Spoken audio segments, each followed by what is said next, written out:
bagaimana menyikapi rasa penyesalan yang mendalam karena kesalahan saya di masa lalu terhadap ayah saya yang telah wafat? Baik, bismillah. Masya Allah, orang tua sudah meninggal dunia. Lihat, ini adalah suatu ketika ada ketemuan, ada masalah berbakti kepada orang tua. Tidak ada kata terlambat. Selagi nyawa masih ada di kandung badanmu, pintu tobat akan dibuka oleh Allah Subhanahu wa taala. Durhaka kepada orang tua, neraka jahanam. Kalau ada seorang anak durhaka kepada orang tuanya, tidak akan bisa baik. Dan Allah akan hukum di dunia sebelum di akhirat. Ada orang menjalani pernikahan dengan melanggar orang tuanya. Ngapapun melanggar orang tua, lihat akan dihukum oleh Allah di dunia sebelum di akhirat. Tidak akan bahagia. Biarpun katanya seorang perempuan dinikahi oleh seorang laki-laki yang berjaya, kaya raya, ketika dia akan tersiksa. Seorang laki-laki yang durhaka kepada orang tuanya, dia pengusaha yang hebat, akan runtuh. Kalau nggak runtuh-runtuh akan dikirim istri yang jahat. Kalau istrinya masih baik dan dia usahanya jalan, akan dikirim anak yang lebih jahat dari dia. Pokoknya orang durhaka kepada orang tua harus dihukum oleh Allah di dunia sebelum di akhirat. Sekarang ada anak yang menyesal, saya dulu terlanjur durhaka kepada ibu bapak saya ngaji baru sekarang, baru dengar, saya tobat. Bagaimana cara berbakti kepada orang tua saya yang telah meninggal dunia? Tidak ada kata terlambat, yang penting ada penyesalan di hati anda. Yang pertama, tidak susah dan pastikan anda bisa. Yang pertama, jangan anda tinggalkan beliau setiap anda berdoa. Jadi kalau anda berdoa, pasti beliau anda bawa. Kalau anda lupa sekali saja, menunjukkan tidak sambung hati. Nggak ada nyesel, katanya nyesel, saya nyesel ibu saya sudah terlanjur meninggal dunia. Pertama apa? Kalau anda berdoa, bawa orang tua. Dan doa untuk orang tua sangat sederhana, yaitu ampuni beliau dan beri kasih sayang. Allahumfirlahu warhamhu, Allahumfirlaha warhamba. Bahasa Indonesia, ya Allah ampuni orang tuaku dan berikan kasih sayang. Kalau anda lupa sekali saja, anda harus banyak istighfar. Kadang ada orang doanya Masya Allah, semoga rezekinya banyak, perusahaannya lancar, karyawannya baik-baik, anaknya soleh-soleh, ibunya ditinggal. Innalillah. Awas, hati-hati, hati-hati semuanya. Yang banyak berdoa ke bapak ibunya nggak dibawa, tanda nggak sambung hati. Tidak ada berkah dalam hidupmu wahai anak. Tidak akan berkah dalam hidupmu wahai anak, baik ibumu yang masih hidup atau yang sudah meninggal. Baik, bawa dalam doamu khusus meninggal. Yang kedua, ini orang yang tobat bener ya. Kalau orang nggak tobat bohongan, tobatnya tobat palsu. Orang tobat bener nyesel, baik nyesel. Seandainya ibumu bapakmu hidup lagi gimana?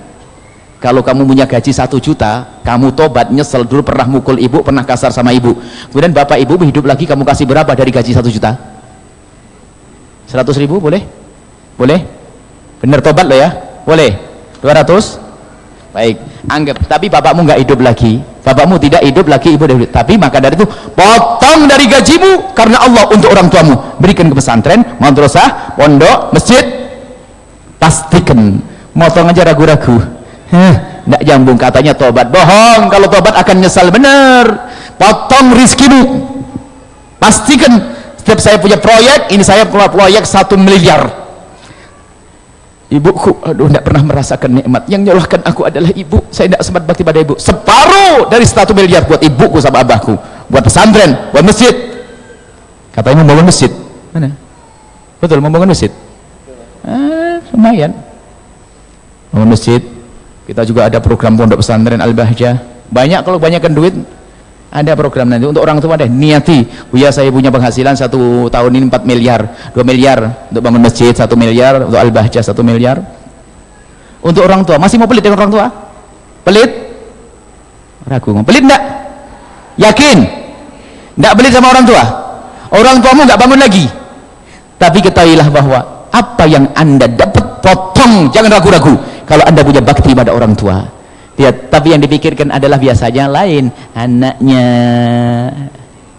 istrinya, suaminya, tokonya mau digedein lagi, belum sempat berbuat baik, mati. Mau apa? Ayo. Nah, ini adalah yang kedua, adalah kalau anda punya penghasilan sekecil apapun, lihat, yang punya penghasilan sebulan 100 ribu, potong 10 ribu atau 20 ribu untuk orang tuamu, berkah hidupmu, jangan ragu. Kalau 100 ribu potong 10 ribu enteng. Yang punya 10 miliar ngasih 1 miliar itu keder, minta melarat masih itu aneh. Orang kaya minta melarat, ayo coba. Padahal 10 miliar itu mengeluarkan 1 miliar dengan yang gaji 1 juta mengeluarkan 100 ribu sama, cuman setannya gede, yang duitnya banyak. Semoga yang kaya di sini ahli surga semuanya.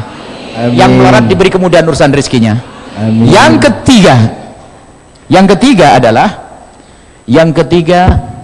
kedua ada tambahannya. Yang kedua biasanya kalau anda punya kebaikan yang anda lakukan, niatkan ya Allah semoga kebaikan yang kau berikan pahalanya hari ini juga berikan kepada orang tua. Tapi saya dahulukan duitnya dulu. Dan nanti kalau saya sudah dikasihkan yang ini nggak pernah keluar duit, ini bahaya ini. Duitnya dulu tadi. Kemudian yang ketiga adalah baikilah orang yang dibaiki oleh orang tuamu. Nyambung silaturahmi orang tua.